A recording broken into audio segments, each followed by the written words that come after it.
Hati yang kotor tidak akan mungkin sampai kepada ma'rifat. Seorang hamba yang menuntut ilmu ma'rifat tanpa dengan disertai dengan adab, ilmu yang benar dan tazkiyatun nafs, tidak akan sampai kepada ma'rifat. Oleh karenanya para masyayikh, para mursyid, tuan dan puan sekalian, kita terkadang prihatin kalau ada orang latah bicara ma'rifat.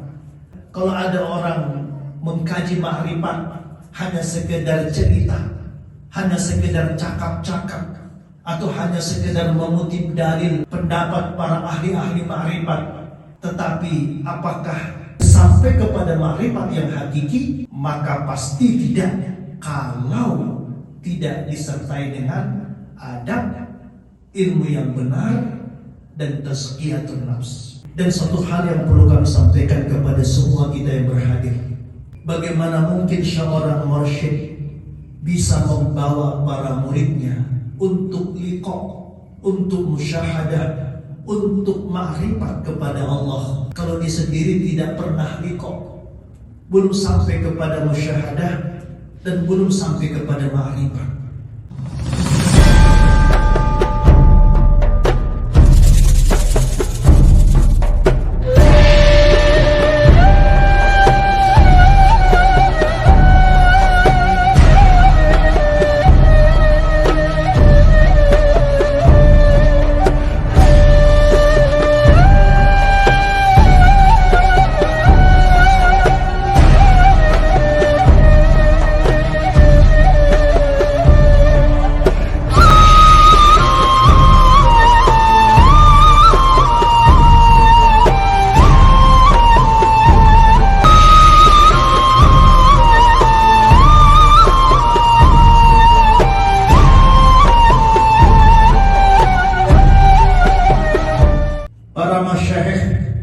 Para mursyid, tuan dan puan, jamaah yang dirahmati Allah, tanda seseorang dicintai Allah bukan diberikan dunia ini, bukan diberi kelimpahan dunia.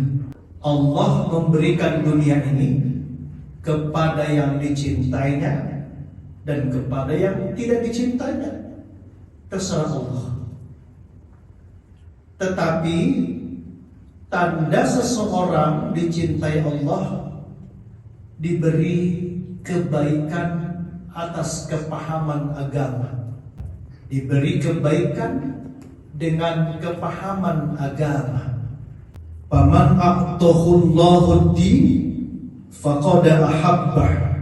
Di hadis yang lain Nabi bersabda, "Ma yuridillahu bihi khairan yufaqihu fid din."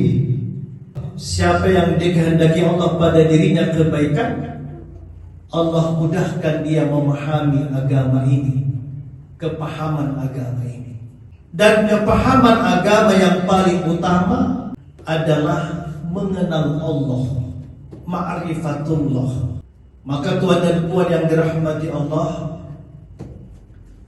mengaji ilmu ma'rifat ini tidak boleh main-main. Karena Nabi SAW selama di Makkah, yang paling utama dakwah beliau adalah tentang tauhid, tentang ma'rifat ini. Saya ulangi, kepahaman agama yang paling utama itu adalah mengenal Allah, ilmu tauhid atau ilmu ma'rifatullah ini. Oleh karenanya tuan dan puan sekalian, mengaji ma'rifat ini tidak boleh main-main. Mengaji tauhid ini, mengaji ma'rifatullah ini tidak boleh latah-latahan.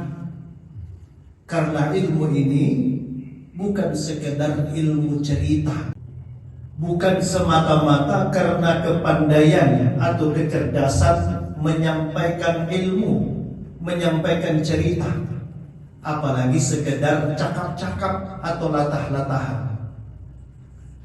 Karena sekarang ini tuan dan puan sekalian, kita menyaksikan sepertinya orang mudah sekali cerita tentang ma'rifat. Padahal mempelajari ilmu ma'rifat ini sebagaimana yang diajarkan guru-guru kita, setidaknya ada 3 yang diperhatikan. Yang pertama adab, yang kedua ilmu, yang ketiga tazkiyatun nafs. Jadi tidak bisa belajar ma'rifat hanya sekedar sampai kepada ilmu.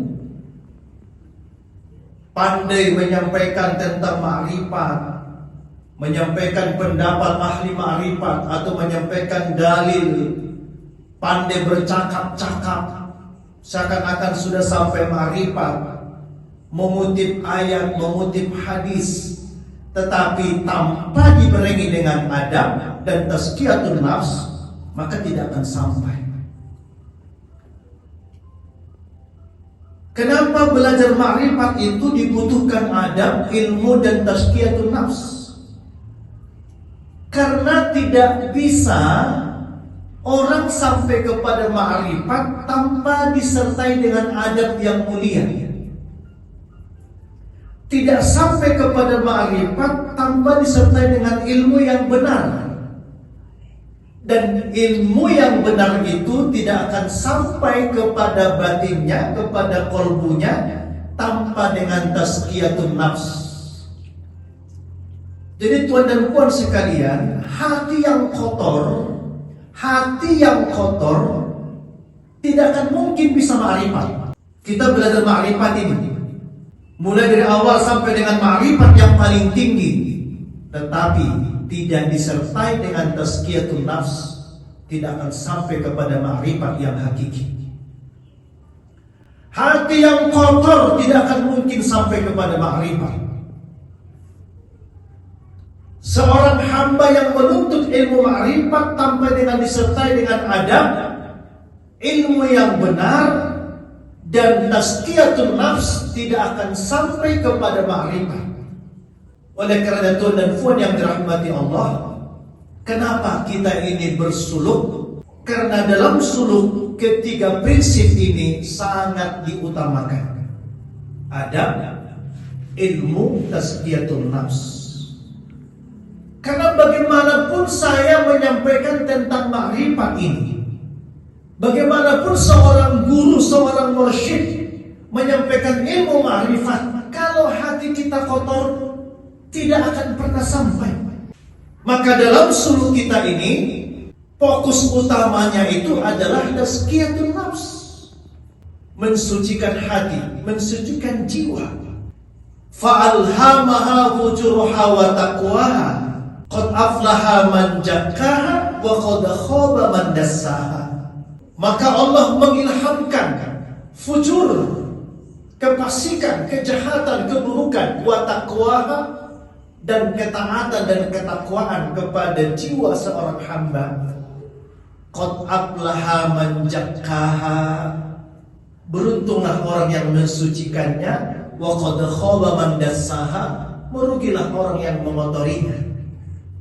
Tuan dan puan sekalian, ayat ini bukan hanya sekedar menjelaskan kebaikan, keberuntungan seorang hamba yang hatinya bersih, jiwanya suci, tetapi juga ayat ini menegaskan bahwa seorang hamba yang hatinya bersih, yang jiwanya suci, maka dia akan semakin dekat kepada Allah. Maka hati yang bersih, jiwa yang suci, itu akan mudah ma'rifat kepada Allah.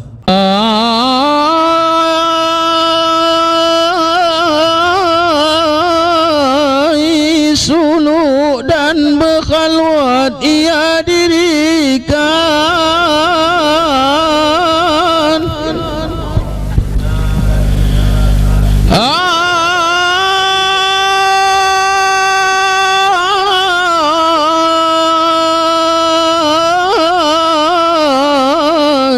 suluk dan berkhalwat ia dirikan.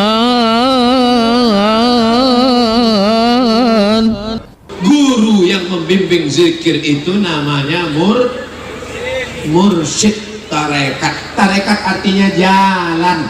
Maka datang belajar zikir kepada Tuan Guru Sa'ban Raja Guguk TGB Tuan Guru Batak Mursyid Tarekat Naqsabandiyah. Mudah-mudahan kita mendapatkan keberkahan ilmu dan zikirnya dengan Tuan Guru Syekh Sa'ban Raja Guguk Mursyid Tarekat Naqsabandiyah. Saya cium tangan beliau nggak mau mencium tangan saya, berebut-rebut kan hampir kena aja.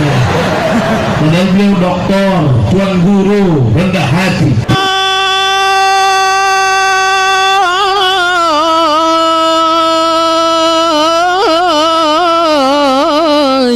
Suluk dan berkhaluan ia dirikan. Maka dalam suluk kita ini sangat ditekankan tazkiyatun nafs ini. Dengan apa? Dengan zikrullah yang dilandasi dengan ketaatan, dengan melaksanakan sunnah-sunnah Rasulullah. Dan betapa pentingnya tazkiyatun nafs ini, maka di antara kesempurnaan nikmat Allah yang diberikan kepada kita hambanya dengan diturunkannya para nabi dan rasul. Dan rasul itu di antara tugasnya adalah mensucikan jiwa kita. Allah berfirman dalam surah Al-Baqarah ayat 115, "Kama arsalna fikum rasulan minkum yatslu 'alaikum ayatina wa yuzakkikum wa yu'allimul kitaba wal hikmah." Di antara tugas Rasul itu adalah membacakan ayat-ayat Allah, tanda-tanda kebesaran Allah, wa yuzakkikum, mensucikan kita, mensucikan hati kolbu umat manusia, wa yu'allimul kitaba wal hikmah, dan mengajarkan kepadamu kitab dan hikmah. Oleh karenanya Tuan dan Puan sekalian, tugas Rasul itu diantaranya adalah mensucikan umatnya, mensucikan kita umat manusia ini. Maka kita pun dalam bersuluk ini yang paling utama adalah bagaimana mensucikan jiwa kita, membersihkan hati kita agar kita ma'rifat kepada Allah.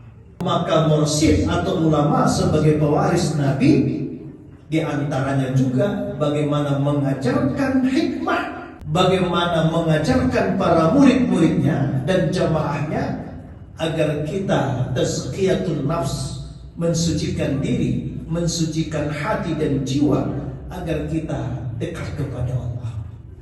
Karena Allah itu, Tuan dan Puan sekalian, zat yang maha suci.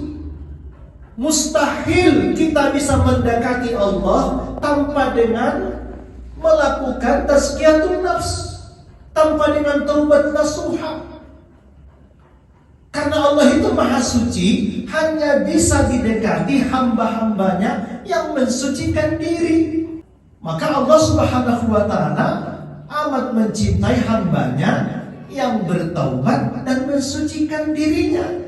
Belajar ilmu ma'rifat atau sampai kepada ma'rifat yang hakiki itu harus dengan tazkiyatun nafs.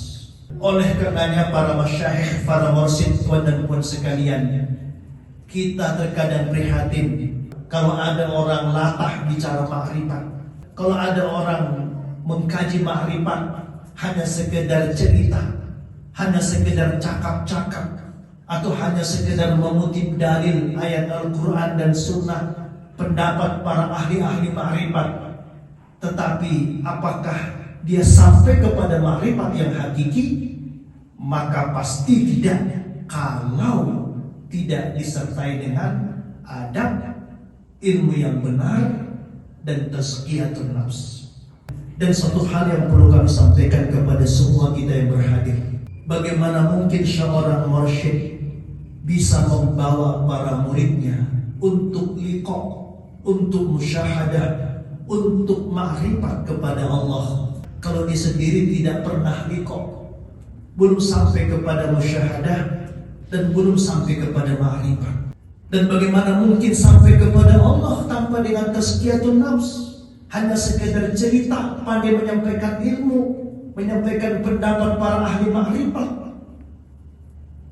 Tentu Tuan dan Puan sekalian, kemanapun kita berguru, siapapun gurunya, ma'rifat tidak akan sampai kepada kita. Ma'rifat yang hakiki, ma'rifat yang nyata, sebenar-benar ma'rifat tidak akan pernah sampai kepada kita jika tidak dibarengi dengan tazkiyatun nafs.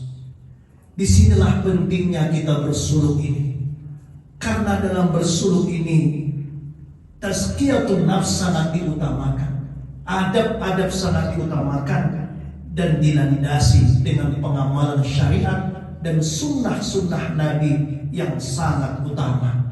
Karena semakin tinggi ma'rifatnya, maka pribadinya akan semakin dekat kepada Rasulullah SAW.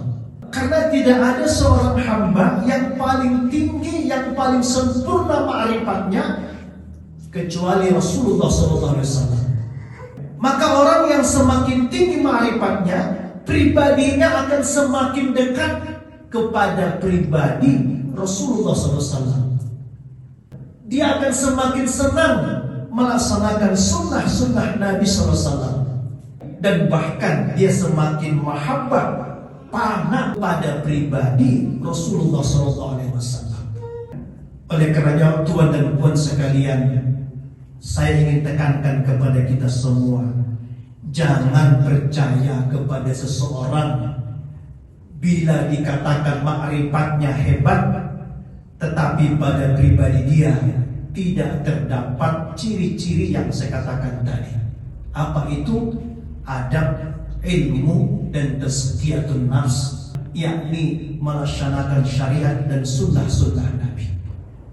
Semakin jauh dia dari syariat, semakin jauh dari sunnah-sunnah Nabi, maka pasti ma'rifatnya juga semakin jauh, semakin menyimpang, bahkan semakin sesat apabila dia sudah menyimpang dari syariat dan sunnah Nabi. Karena tingkatan ma'rifat itu ada 3.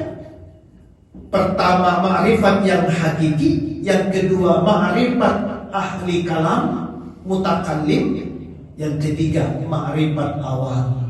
Man arafallahu bihi fahuwa arifun alal haqiqah, wa man arafahu bid dalil fahuwa mutakallim, wa man arafahu bit taklid fahuwa am.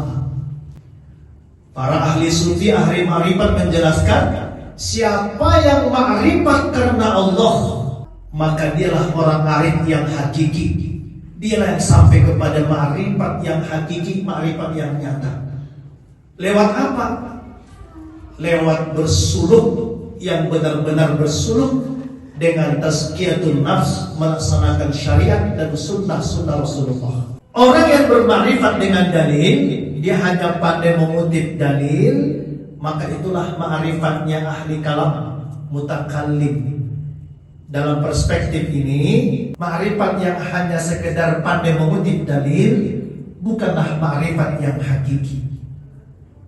Dan siapa yang bermakrifat dengan taklid, cukup dia percaya Allah itu ada, maha kuasa, makhluk tidak kuasa, itu ma'rifat awam.